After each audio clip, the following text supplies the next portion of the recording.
Molt bon dia a tothom i gràcies un cop més per acompanyar-nos. Avui la llibreria Geli tanca amb aquesta xerrada el cicle Raymond Panikkar que va encetar abans de l'estiu per commemorar d'alguna manera, contribuir al centenari d'aquest gran pensador català. El cicle el varen començar amb l'Ignasi Moreta, el comissari d'aquest any Panikkar, que ens va fer un perfil biogràfic d'en Raimon. Després el van continuar amb en Xavi Serra, que ens acompanya, que ens el va presentar com a pensador, i avui claurà aquestes trobades en Jaume Angelats, a qui li agraïm molt que sigui aquí i que s'hi comprometés des d'un primer moment. Ell ens parlarà de Raymond Panikkar i el diàleg dialogal. Amb en Jaume ja fa un quant temps que ens coneixem, hem coincidit en diverses trobades de diàleg interreligiós, tant a Garriguella, primer com més endavant a Cadaqués, així com en simposis i seminaris arreu. No fa falta dir que sempre hem mantingut una relació molt cordial i, com no podia ser d'alguna altra manera, això d'alguna manera ho va propiciar la figura d'en Raimon. Potser que ens haguéssim trobat, però no d'aquesta manera. En Jaume Angelats és doctor en teologia amb una tesi sobre Caín i Abel, paraula o violència, perspectiva hermenèutica, lectura exegètica i aproximació psicoanalítica del Gènesis 4:16, presentada el 2008 a la Facultat de Teologia de Catalunya, inspirada en l'obra de Marie Balmari. Actualment és capellà de Cadaqués, imparteix classes de teologia en diverses facultats, és membre del grup Vivarium Gericena, que segueix el pensament de Raymond Panikkar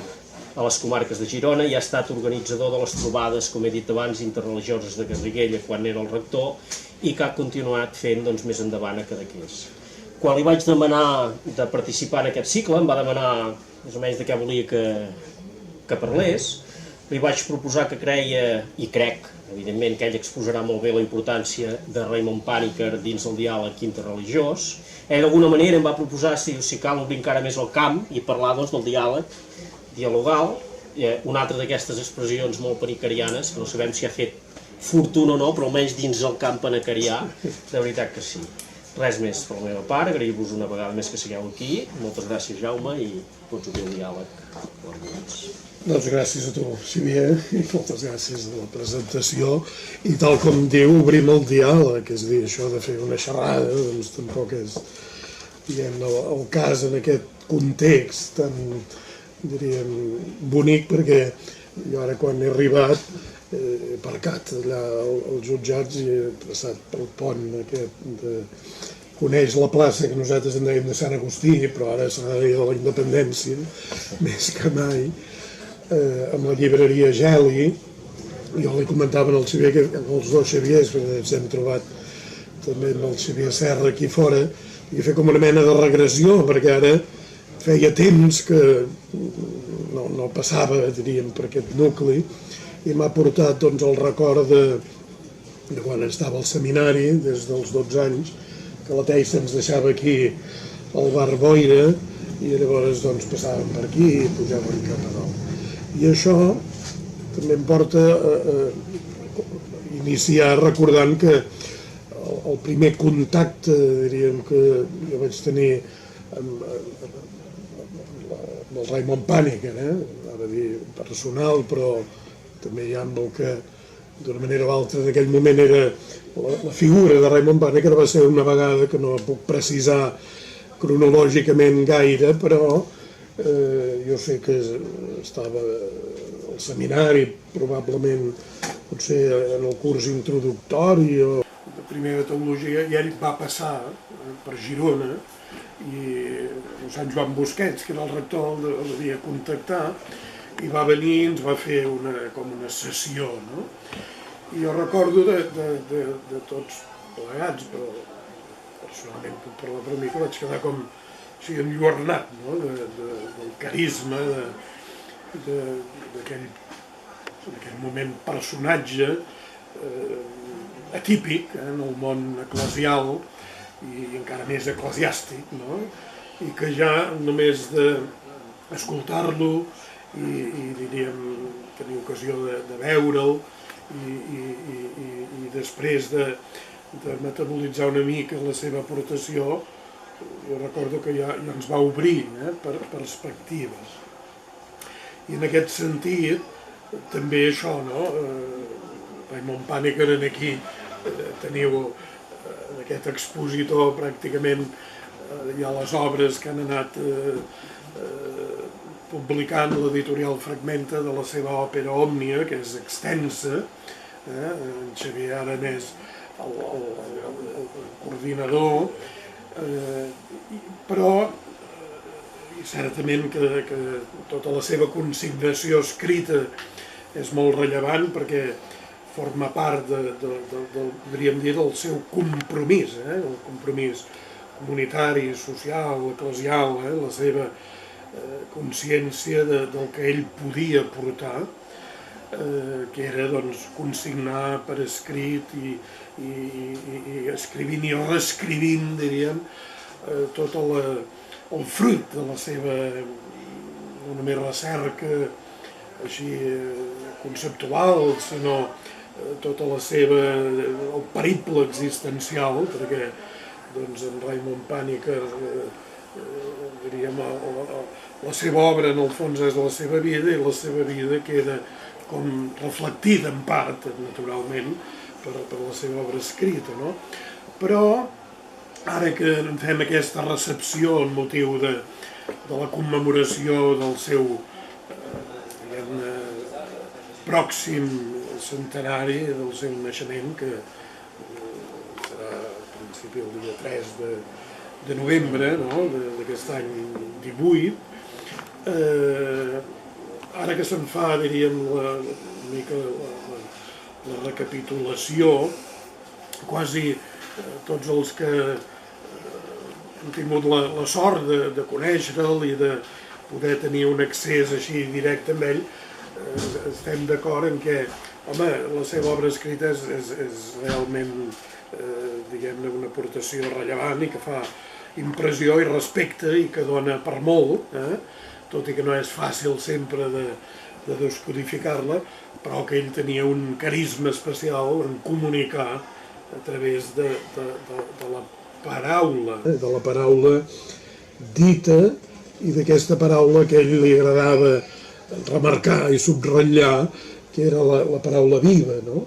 I que en el fons està, d'una manera o altra, inscrita ja en aquest terme que dona peu una mica en aquesta presentació del diàleg, no? Del diàlogos, no? A través de la paraula impregnada en la seva sensibilitat d'allò que ell vivia profundament, amb la capacitat que tenia i les capacitats cognitives, de reflexió, intel·lectuals, però també d'aquesta percepció, diguem-ne, íntima, interna, d'interactuar immers en la vida i sobretot a través de les persones que configuraven la seva, diguem-ne, experiència vital, no? Des d'aquell primer encontre, diríem, en el context del seminari, després la figura de Raimon Pàniker a mi em va anar arribant, com suposo a molts dels que estem aquí i a moltes altres persones, sobretot a partir del seu retorn a Catalunya, després de tot aquell periple que el va portar primer cap a l'Índia, primer a Roma, després cap a l'Índia, després a Califòrnia i després en aquest, diríem, voltar pel món. I que ja tot això l'Ignasi Moreta i segur que en Xavier ja ho heu evocat i recordat, no? Però des del seu retorn a Catalunya es va començar a tenir ressons més directes a través dels mitjans de comunicació, a través de les publicacions en català d'obres i d'aportacions que ell o ja tenia elaborades o va elaborar ja des de Tavertet. I bé, naturalment, també entrevistes abans de la ràdio, després amb en Bassas, però ja primer amb la televisió i així. Jo també recordo, ja sent, diríem, cap allà, aquest bisbat de Girona, que, home, sempre que senties o llegies alguna cosa de Pàniker, quedaves així com fascinat, no? I a més que donava la impressió d'haver trobat i d'anar trobant un interlocutor que locutava, és a dir, deia, i expressava el que un també, d'alguna manera o altra, diguem-ne, copsava i anava d'una manera més o menys, potser no tan sistemàtica, però anava dilucidant, no? I va ser, doncs, d'aquesta manera que a poc jo em vaig anar iniciant una mica amb el seu pensament. I això va portar que ja fa més de 20 anys, perquè noi, això del temps passa volant, fa més de 20 anys, precisament ja en l'àmbit del seminari, però en el Centre d'Estudis de Ciències Religioses, que diríem en aquell moment doncs, feia poc que s'havia iniciat, i a mi se me va proposar de fer un seminari d'hermenèutica bíblica, no? I en aquell seminari, tots érem molt més joves que ara, però doncs, hi participava també en Xavier i altres persones, i va ser un seminari molt interessant en què tots, precisament en aquesta metodologia de seminari, tots vam aprendre, no? Però en la proposta que jo vaig fer, així d'indicacions bibliogràfiques, incorporava, diríem, algun aspecte del pensament de Raimon Pàniker, no? Aquí jo no és que conegués massa, però precisament el Xavier coneixia ja molt més, perquè ell formava part d'un grup que es reunia amb ell periòdicament a Tavertet per un seminari d'aprofundiment, diguem-ne, que ell sempre va mantenir el seu arrelament en la tradició també eclesial. Quan havia de dir alguna cosa així una mica sèria, també la deia en llatí, no? I deia un seminari que deia l'acadèmicum, i el Xavier doncs, en formava part, i a partir d'aquí doncs, em va convidar un dia a participar-hi, jo en aquell moment no podia, estava ja a Garriguella, fins que va arribar un moment que un dia, amb una cosa semblant a la que fem ara aquí, en Xavier em va trucar i em va dir, escolta, vaig a buscar el Raimon Pàniker, que arriba de Suïssa, i l'he de portar a Tavertet. I a Banyoles, a la llibreria El Tell,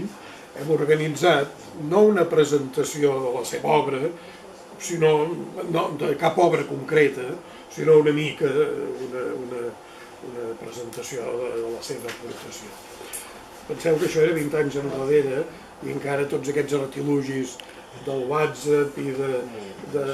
pràcticament dels mòbils encara no estava gaire extès, no?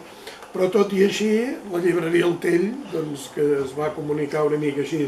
per aquest sistema del boca-orella, doncs de seguida va quedar plena de gent i ell va fer una aportació. Llavors la invitació consistia en allà, però després a dinar a casa del Xavier amb ell, amb el Raimon i la seva dona, i va ser allà on jo vaig tenir ocasió de tenir un accés ja molt més proper amb ell, i després ell, com que encara faltava una sessió aquell any de l'acadèmia, com em va convidar a anar-hi, llavors hi vaig poder anar, i vaig tenir ocasió de fer una experiència d'aquestes sessions que consistien, primer, en una estona llarga, mitja hora, de meditació i de silenci. I després de reunir-se a la seva biblioteca i continuar un treball que naturalment les persones participants ja feia temps que realitzaven amb ell, de diàleg i d'aprofundiment, en aquest cas, del seu pensament. I després vam acabar dinant junts. Quan baixàvem de Tavertet amb en Xavier, que em va dir, bueno, què t'ha semblat l'experiència? Jo de seguida li vaig dir, bueno, a mi m'ha semblat magnífic, m'hi he trobat molt bé. I de seguida el comentari que vam d'alguna manera compartir va ser de dir: home, jo veig que llavors ja estava a Garriguella, tenia altres parròquies, això de fer de capellà, jo fa 38 anys que en soc i sempre dic que encara no sé ben bé què vol dir, però sí que està sempre pres i ocupat, que deu ser part almenys del que ens toca fer, sobretot en bisbats petits com el nostre, que a més això de ser capellà, que en Raimon també n'era, i se'n sentia fins l'últim dia, doncs jo sempre dic que som una espècie no protegida en vies d'extinció, però que de moment hem de fer tots els papers de l'auca. Però jo vaig dir,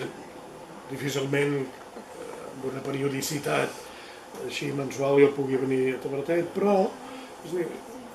jo conec persones que donar-se l'oportunitat de trobar-se, fer silenci, que això és un element molt important del diàleg, tal com Raimon Pàniker, diríem, l'ha viscut i l'ha comunicat. I després, parlar-se, des de l'actitud de silenci i des d'un aprofundiment més o menys, diríem, compartit d'algun aspecte d'interès comú, això, com a metodologia, ens va semblar que era una cosa realment interessant. Vam dir, home, potser ho podríem replicar, és a dir, no cal anar a Tavertet, sinó que podríem, d'una manera o altra, fer un vivarium més d'estar per casa, naturalment, però... I així va començar una història que fa 20 anys que dura i doncs que ha portat a que cada tercer dissabte de mes ens trobem primer a Garriguella, ara ja fa 5 anys o 6 a Cadaqués, per continuar una forma, diríem,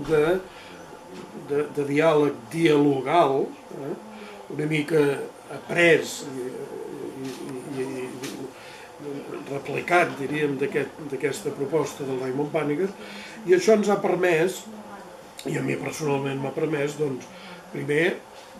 aprofundir en el seu pensament. Després va facilitar la trobada més personal amb ell, perquè des del primer any doncs, li vam anar a explicar el que fèiem, li vam demanar a veure si podíem fer nostre també aquest nom de vivarium, no acadèmicum, però com que Garriguella en llatí tenia la denominació de Gerizena, vam dir, mira, podria ser el vivarium Gerizena, a ell això li va fer gràcia, i a partir d'aquí vam començar a establir una relació més personal. Ell va anar venint també, nosaltres vam anar a Tavertet, ell va venir diverses vegades a Garriguella, i aquí va començar un camí que ens va portar com a grup a fer d'una manera molt tranquil·la i natural, i com a fruit ja d'un procés. Vam començar l'any 98 i el 2005 vam fer una primera proposta d'una trobada de diàleg interreligiós i intercultural a Garriguella, en què Raimon hi va participar quan encara ell estava, ja diríem, en una edat molt avançada, però encara estava en bones condicions, diríem, físiques i cognitives. I llavors aquella trobada es va replicar 3 anys seguits, sempre amb la participació d'ell, i això, esclar, ens va anar portant a tot un impregnar-nos del seu discurs, però també del seu estil. Perdoneu, que jo m'he anat disparant i he anat explicant tot això, però perquè em sembla que té molt a veure amb la forma de recepció i d'immersió en tota la seva proposta. Jo voldria en aquest moment recordar que el dia que es va fer la presentació oficial de l'any Pàniker, amb motiu ara del centenari al Saló de Cent de l'Ajuntament de Barcelona, Jordi Pigem, que és un dels millors coneixedors del seu pensament, ell ha viscut també secretari seu durant un període i ha anat aprofundint tota la seva aportació, en la intervenció que va fer en aquell context, així d'aspectes més oficials, va dir una cosa que d'alguna manera recapitula i expressa en part algunes coses que jo ara ja he dit, però em sembla que pot donar peu a introduir, diríem, un segon moment d'aquesta presentació que jo us vull proposar en relació a una obra seva concreta, no? Jordi Pigem, em sembla d'una manera molt ben dita, va dir: per molts de nosaltres, sentir aquest nom, sentir Raimon Pàniker, evoca una síntesi única d'erudició, carisma, gosadia i profunditat. Evoca la celebració de la diversitat i l'aventura de viure plenament. Evoca el diàleg entre les cultures, les religions i les persones de conviccions diverses. Evoca la integració de les ciències i de les humanitats, de la ment i el cor, del rigor acadèmic i el parlar clar, de la sofisticació i la senzillesa, de la seriositat i l'humor, de la matèria i l'esperit, de la natura i la cultura, del tangible i l'intangible, del que es deixa dir amb paraules i del que no es deixa dir, del camí cristià, el camí hindú, el camí budista i el camí també del món secular modern. Em sembla que és una bona, diríem, aproximació a la figura i a l'aportació i al pensament i a l'experiència finalment que Raimon Pàniker va tenir oportunitat de fer, en part, i això ja ho coneixem tots els que estem aquí, diríem els trets biogràfics de la seva biografia que pràcticament 100 anys enrere en el nostre context cultural era, diríem, una situació bastant també inèdita i atípica, i en part de tota aquesta inquietud de recerca personal. Diríem, hem quedat que parlaríem bàsicament d'aquesta dimensió del diàleg dialògic. Sembla com o pot semblar una redundància, però jo penso que, ja ho has dit molt bé, és una expressió panicariana, hi ha tota una gramàtica panicariana de categories, de conceptes, que alguns no són pròpiament seus, d'altres sí que podríem dir que ell els ha anat configurant i proposant, i que d'una manera o altra estructuren això, la seva perspectiva i la seva, finalment, el seu llegat, no? I en aquest sentit, l'expressió diàleg dialògic és una expressió clau. Dialògic, d'una manera o altra, ell el contraposa al diàleg dialèctic, el diàleg de confrontació. I, en canvi, en posar l'accent en aquesta dimensió dialògica, ell, em sembla a mi, que el que obre és un aspecte del diàleg com a camí, diguem-ne, que finalment ell també diu que és continu, que no s'acaba, que el diàleg com a actitud vital, com a actitud existencial, com a actitud, diríem, d'estar en la vida, de veure i de viure, i que és un diàleg que transita a través, diríem, d'això, de la paraula entesa com com diríem, el nucli profund de cada persona, i aquí també això, el dir persona, immediatament ell en el seu discurs sempre fa una distinció, que pot semblar una distinció òbvia, però que no ho és gens, de dir,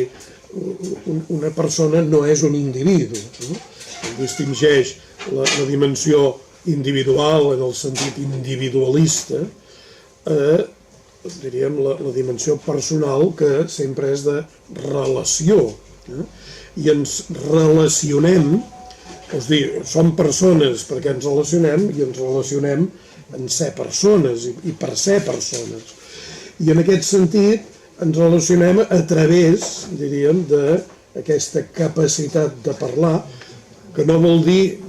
de fer el que ara estic fent jo, que és de xerrar, no vol dir la paraula només explícita, perquè ell també, i és que això del pensament del Raimon Pàniker és com allò de les idees, que quan n'estires una en van sortint constantment, no? Però ell, i amb això moltes vegades, i sobretot amb això amb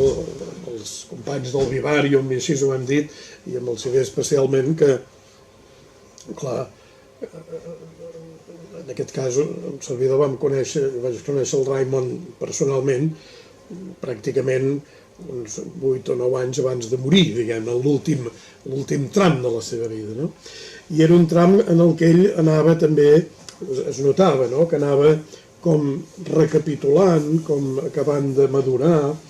sempre donava voltes a molts aspectes nuclears del seu pensament, no? I en aquest sentit, una apreciació força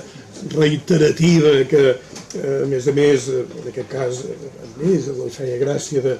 de comentar sovint,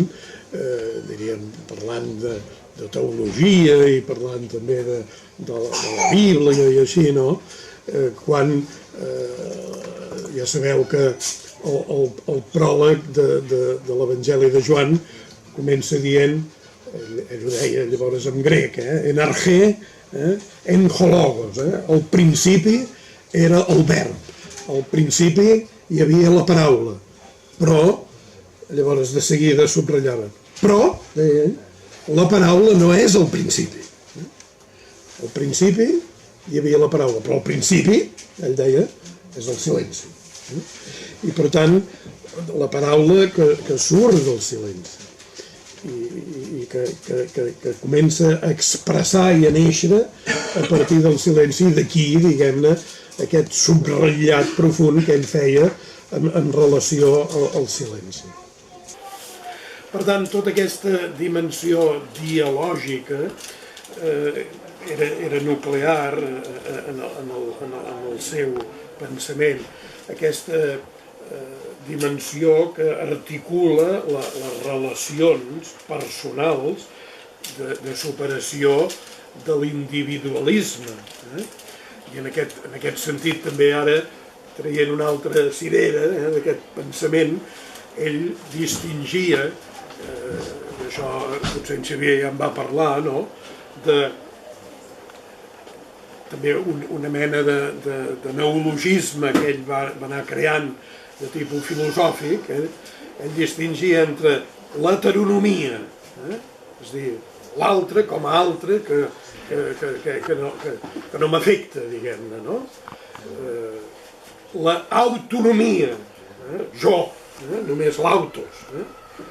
I ell parlava de la ontonomia, que cada persona és una expressió única, irrepetible, del ser, de la vida, de la realitat. Però és una ontonomia relacional que, d'alguna manera o altra, diríem, s'equilibra entre l'heteronomia de l'altre. Ell també, perdoneu, canso si vaig fent aquest... Ell també distingia, i amb això jo a vegades havia d'anar a buscar la gramàtica, perquè en llatí deia i posava l'accent, perquè era realment amb això, de dir, això de la heteronomia, l'heteros, l'altre. Però ell deia, és que l'altre no és alium, no és aliè. Llavors és aquest equilibri amb ni l'autos és suficient, és l'autonomia personal que permet, des del diàleg, establir una relació de, diguem, finalment, ja parlarem del diàleg com a, ell en parlava amb una expressió que em sembla molt bonica, no? I molt, de dir, el diàleg sempre és una fecundació mútua, és a dir, és aquest esforç de comprendre l'altre, però també de deixar-me jo comprendre per l'altre, i per tant prendre, de fecundació mútua, entenent que l'altre no és alium, no és aliè a mi. Allò de dir, que també li feia referència, perquè Raimon Pàniker predicava sempre, i per tant, llavors ell deia, home, l'Evangeli quan diu estima l'altre com a tu mateix, esclar que sí, perquè l'altre també ets tu mateix. El tu mateix també és l'altre. L'altre fa part de tu mateix. Tot això era una mica el context en el que ell, em sembla, que ubicava, diríem, i cultivava aquesta dimensió dialògica. En el nostre context, la figura de Raimon Pàniker va ser, i sobretot tenint present que des dels anys 80, quan ell va retornar i es va afincar a Tavertet, el temps ha passat molt de pressa, perquè estem parlant dels anys 80 i per tant ja ens anem a quasi 40 anys enrere. I ara, diríem, tot aquest aspecte del que en diem, el diàleg interreligiós, intercultural, més o menys, i aprofundim el pensament de Pàniker, llavors veiem que és més aviat menys que més, però més o menys ho tenim, podríem dir, ens hi hem familiaritzat en el nostre imaginari i ho tenim més o menys treballat i fins i tot hem fet alguns exercicis així com de beceroles, no? Però si ens situem 35 o 40 anys enrere, en el nostre context cultural, precisament d'aquí a Catalunya, tot això era bastant nou. I llavors la presència de Raimon Pàniker, que fins i tot en la seva presentació pública, ell que normalment, diríem, no sempre, però anava, diríem, vestit així com un hindú, no? I amb tota aquesta, i fins i tot amb el seu to de pell, les seves faccions, donava a entendre, diguem-ne, tot aquest periple existencial. I quan ell va començar a dir, diguem-ne, i a escriure, no? Aquella consideració que ja s'ha fet també, diguem-ne, tan recurrent, no? De dir,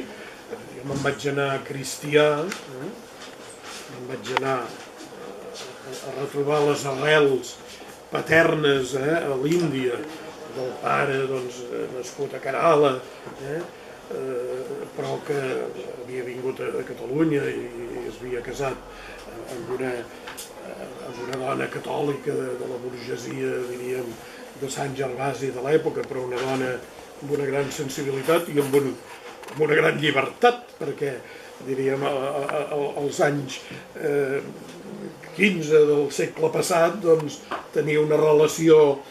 diríem, d'aquestes característiques amb la Barcelona de l'època, tampoc era fàcil, no? I ell fa un gran, diguem-ne, elogi també de la seva mare i del seu pare, no? Però hi va haver un moment que ell va tenir aquesta necessitat, diguem-ne, d'anar a l'Índia, i llavors això li va portar una inversió que va durar anys, no? I quan en el retorn va fer aquesta síntesi expressada d'aquesta manera bonica de dir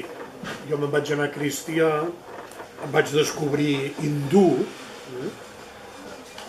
En aquest sentit, jo penso que l'experiència vèdica, que és una de les obres claus, que ara ja està traduïda en català, que és una mica l'experiència d'aquest home religiosos hindú, i que ell va aprofundir, va treballar durant tants anys allà al costat del Ganges, a Varanasi i tot això. És a dir, es va descobrir hindú, vol dir que va aprofundir tota aquesta dimensió religiosa, diríem, antropològica, expressada en aquell context, amb aquestes formes ancestrals. Jo em vaig fer budista, en el sentit de que, evidentment, també a partir de l'Índia el contacte amb el budisme com a itinerari, com a camí, després de l'hinduisme i com a forma de vida i de concepció de moltes coses, i torno sense deixar de ser cristià. Per tant, és tot un periple, el que ell en deia, així, amb una paraula tècnica, una pericoresi, en grec vol dir tot un recorregut, però una mica en el sentit de, si voleu, diríem, el Raimon Panikkar de Sant Gervasi ja li agradaria de dir roda el món i torna al Born, però havent rodat el món, i sapiguem que el món és molt més món del que ell mateix ha rodat, no? Però sense deixar de ser cristià. I en aquest sentit, en aquell moment, aquí, anys 80, aquesta seva proposta era realment novedosa en molts ambients i de seguida es va anar veient, perquè això va coincidir d'alguna manera, ara hauríem d'afinar molt més, però va coincidir ja amb el fenomen incipient de la migració, del turisme, de l'intercanvi ja de molts models culturals i, diríem, amb la presa de contacte molt més directa amb persones vinculades i associades a tradicions religioses i culturals diverses. De fet, l'any 2004, ja sabeu que en el context d'aquell, en bona part, fallit, Fòrum de les Cultures que es va organitzar a la Barcelona encara així maragalliana, que ara sembla que algú voldria que retornés, però en aquell fòrum fallit, de fet, l'esdeveniment que no va ser fallit, sinó que va ser el més rellevant de totes les propostes i iniciatives que semblava que hi havien d'haver, va ser la celebració a Barcelona i en aquell context d'una edició, que en aquell moment era, sembla, la tercera edició, del Parlament Mundial de les Religions. I, de fet, el promotor i la figura de referència que servia una mica com a icona i com a catalitzador, i també amb tots els seus contactes que ell tenia de tants anys de docència a Califòrnia, d'immersió en el món de l'Índia, però també en contacte, diríem, en tants llocs, Raimon Panikkar va ser una mica el catalitzador que va fer possible l'organització i la realització a Barcelona d'aquell esdeveniment, no? I a partir d'aquí, d'una manera o altra, ja allò va ajudar, ja hi era una mica, però a tota una presa de consciència de la conveniència, de la necessitat, també, naturalment, de l'oportunitat d'anar articulant vies de cultiu d'això que en diem, diàleg interreligiós i intercultural. I a partir d'allà hi ha hagut molts àmbits, no només àmbits eclesiàstics, sinó àmbits també diguem-ne, de la societat civil i també de la política, de valoració de la conveniència de tot aquest aspecte que era relativament nou i que, en aquest sentit, una de les aportacions més rellevants i simbòliques de casa nostra, amb incidència, diguem-ne, també en molts altres àmbits, ha sigut l'aportació de Raimon Pàniker. En aquest sentit, amb el Xavier ho constatàvem, diguem-ne, abans de començar, fixeu-vos, ja l'any 2003, per tant un any abans de la... ja segurament estàvem en preparació amb aquesta celebració del Parlament Mundial, es va publicar aquesta obra de Raimon Pàniker en català i en castellà, que ara està incorporada en la... Està incorporada en aquest volum de l'òpera Òmnia, que és aquesta obra que es titula El diàleg indispensable, pau entre les religions. I aquí és una obra que tenia, diguem-ne, també la pretensió de ser una mena de vademecum, així com educatiu, amb consens, perquè ell, val a dir que ell sempre se sent també tributari i en els seus escrits doncs dona els escrits de Raimon Pàniker no plagien, perquè ell sempre, diríem, dona raó de les fonts de les quals veu i no té tampoc pretensió de que sigui un discurs només ell propi, sinó que ell fa tot un esforç d'impregnar-se i d'elaboració després, a partir també de la pròpia experiència, naturalment, de la seva recerca. I en aquest sentit, si no el coneixeu, jo us recomano, diríem, la lectura d'aquesta obra, ja sigui, no sé si ara es troba, en tot cas a les llibreries ja de vell, que ara els llibres ja es fan vells al cap de 15 dies d'haver-se editat, però si no més no, doncs a partir d'aquest volum, perquè fixeu-vos, primer, en l'òpera Òmnia no s'hi ha incorporat la introducció que fa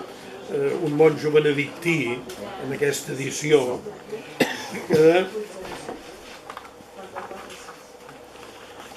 l'edició aquesta en català, primer hi ha un prefaci de Fèlix Martí, llavors president del Centre UNESCO de Catalunya,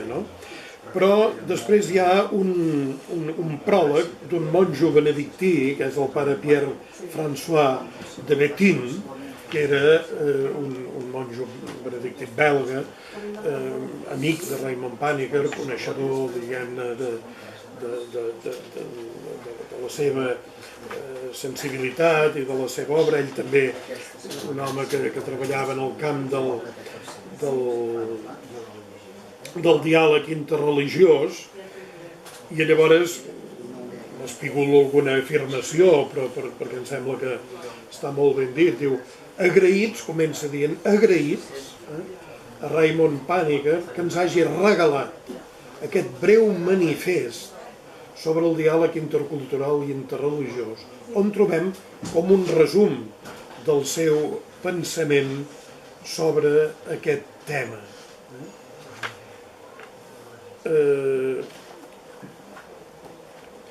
Diu, avui estem cridats a passar d'un tipus de trobada reticent i centrada sobre nosaltres mateixos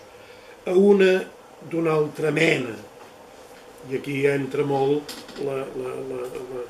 proposta i el treball de Raimon Pàniker en relació sobretot a això que en diem diàleg interreligiós i intercultural, que ell sempre diu que és molt difícil de fer i de realitzar, si no es vol fer d'una manera frívola, banal, superficial, folclòrica, sinó fer-ho, diguem-ne,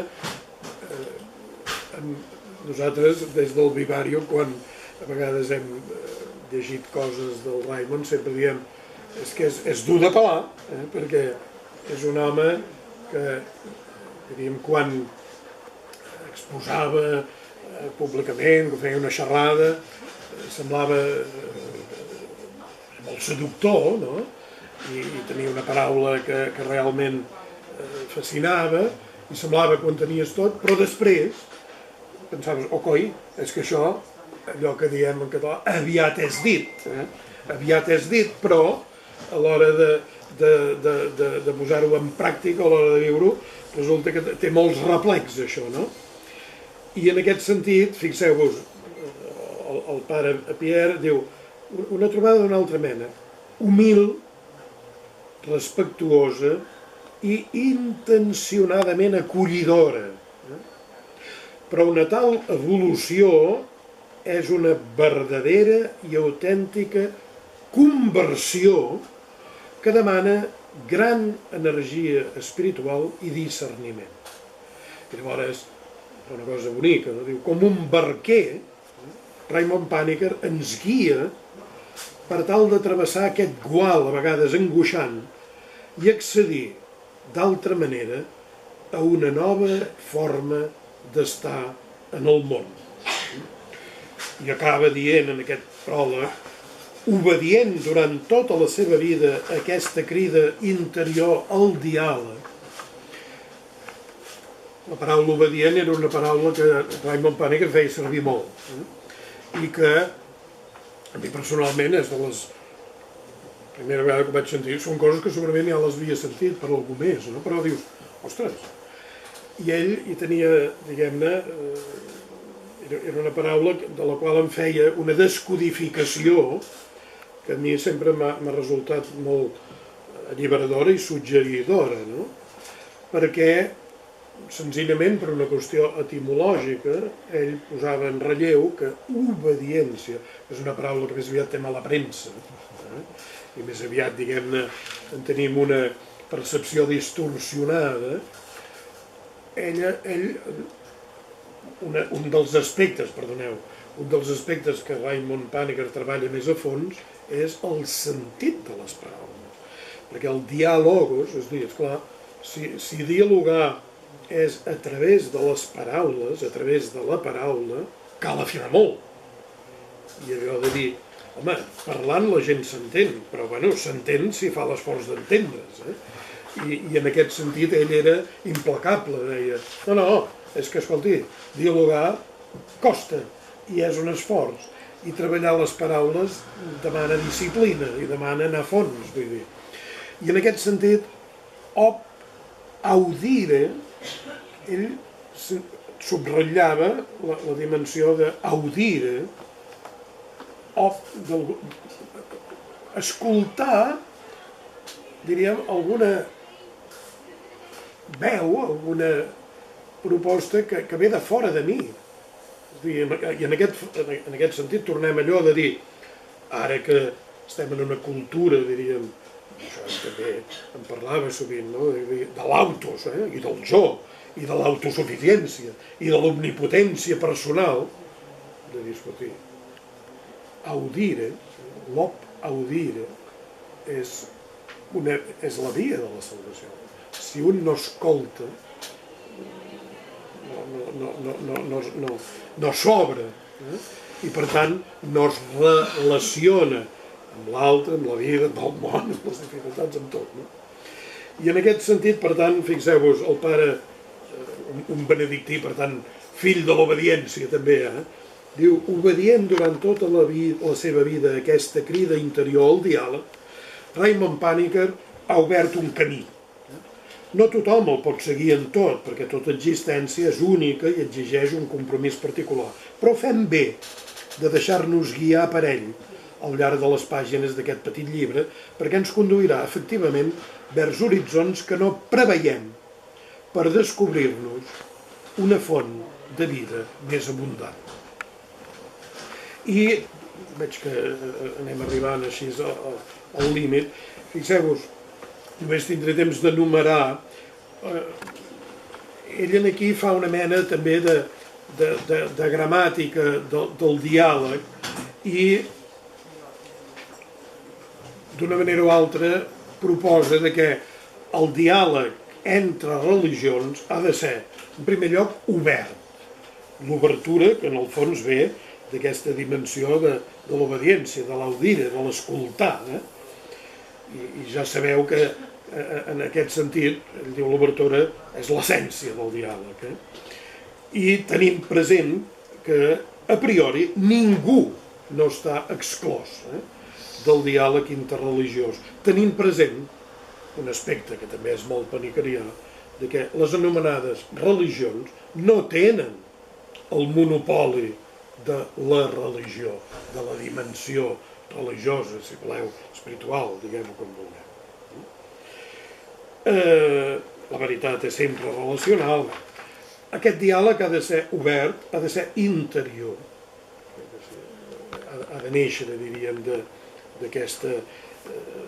consciència d'un mateix, i en aquest sentit ell aquí introdueix un aspecte del qual en parlem poc, de dir, parlem del diàleg interreligiós, però també cal parlar del diàleg intrareligiós. I per tant, cada tradició religiosa i mateix ha d'anar a fons. Raimon també era com a bon pedagog, molt admirador de les metàfores, té aquella metàfora que utilitza diverses vegades i que l'explicava,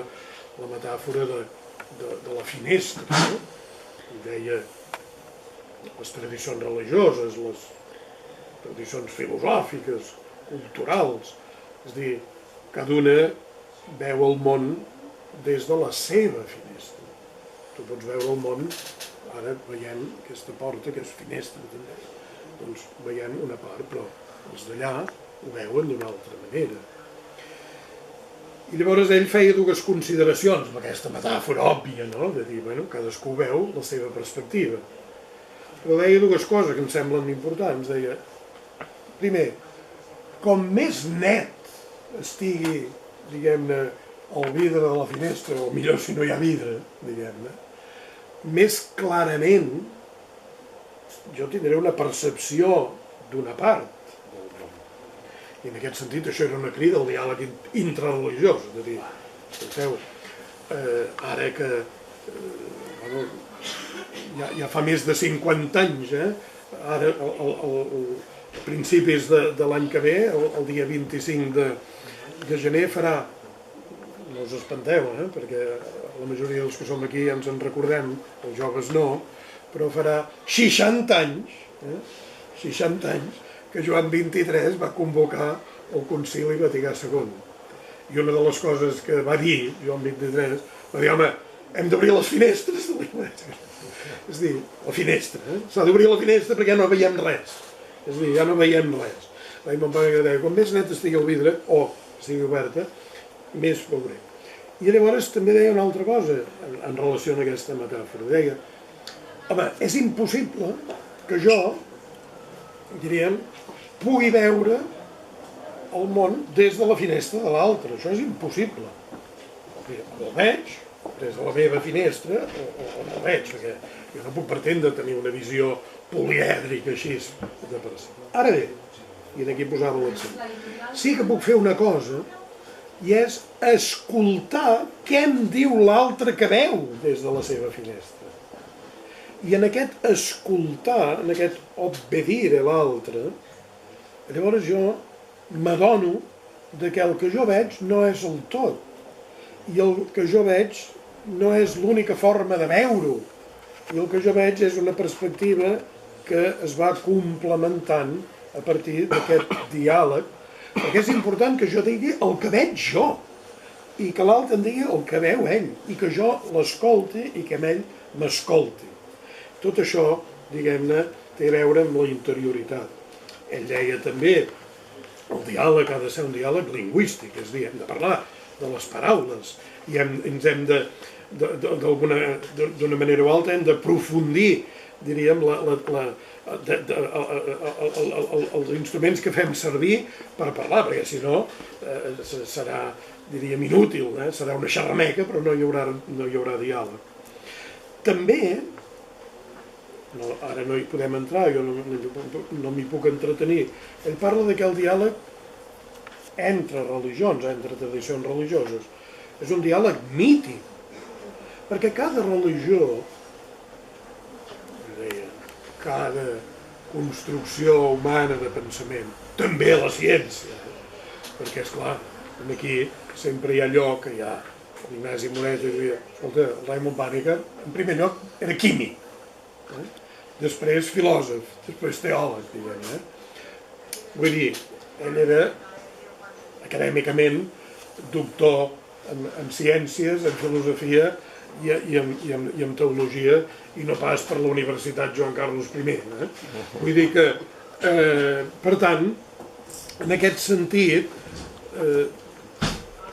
ell deia, malgrat, diguem-ne, la seva percepció també científica, però no cientifista de la realitat, el diàleg ha de respectar el mite de cadascú, perquè cadascú té la construcció d'un mite que és una aporia, que té sentit en ell mateix, que no es pot qüestionar, i que llavors a partir d'allà hi ha una lògica interna que un ha d'intentar comprendre sense judicar. Ha de ser també, en aquest sentit, religiós, ha de néixer d'una actitud de recerca religiosa, no? I en aquest sentit, fixeu-vos, això ho deia també ell molt sovint, deia, la història de la religió ens mostra que en nom de la religió s'han assolit els temps més sublims de l'esperit humà, però també les més obscures desviacions de la dignitat humana. Desgraciadament, les religions institucionalitzades han estat sovint obstacle per la pau. I en aquest sentit feia aquesta consideració també comuna amb altra gent. No hi haurà pau en el món sense que hi hagi pau entre les diverses religions, i no hi haurà pau entre les religions diferents sense diàleg interreligiós i, si voleu, sense diàleg intrareligiós. Deia encara, el diàleg ha de ser integral i ha de ser continu, continuat, ja ho dèiem al començament. Ell des de molt jove anava fent un diari que va anar seguint pràcticament fins poc temps abans de morir. I aquests diaris manuscrits amb quaderns, que se'n conserven bastants, els va, diguem-ne, confiar a Milena Carrara, que és la seva marmessora testamentària, i Milena Carrara ha fet una selecció, de moment, de fragments dels diaris de Raimon Pàniker, i se n'ha fet l'edició en italià, i ara, traduïts ja en català i en castellà, en principi han de sortir, ja havien d'haver sortit, com? Ara ja parlen de l'any que ve. Sí, per això, havien de sortir en principi ara aquest any, però bueno, sembla que s'ha retardat, seran publicats per Herder, però com que s'han de revisar i aquestes coses, i ja sabem com van. I aquí és bonic, i voldria acabar simplement fent una referència a una cosa que jo vaig fer la traducció en català, i una de les primeres coses que em va sorprendre, i trobo que és molt bonic, és que quan ell té just 16 anys, és al principi que feia el diari, és per posar en relleu una mica ja aquesta mena de sensibilitat especial, no? Mira, pràcticament fa anys, perquè és el 21 d'octubre de l'any 34, diu, dijous ha arribat el papà d'un llarg viatge de treball fora, a l'estranger, i m'ha portat un rellotge esplèndid, d'aquells així que es tanquen, costat molts diners. Diu, tinc un pare com n'hi ha pocs. I llavors ell, que de 16 anys es reconeix, diríem, així com molt devot, per influència també de la mare, ja comença a tenir una inquietud, diguem-ne, religiosa, però també pensa potser la possibilitat de ser capellà. Diu, si prego molt per ell, el pare, arribarà a Jesucrist. Però la consideració bonica és dir, diu no a Déu, perquè amb Déu ja hi està ara. És dir, el pare és hinduista, la mare va a missa, i la mare li diu, ens hem de pregar pel pare a veure si es converteix. Diu, jo prego que arribarà a Jesús. Diu, no, Déu, perquè Déu ja hi està. I per tant, aquí ja denota, diguem, aquesta obertura i aquesta mirada que sembla que forma part, diguem-ne, del seu carisma i del que d'una manera o altra ens ha llegat i comunicat. Perdoneu la palissa. Moltes gràcies. Gràcies.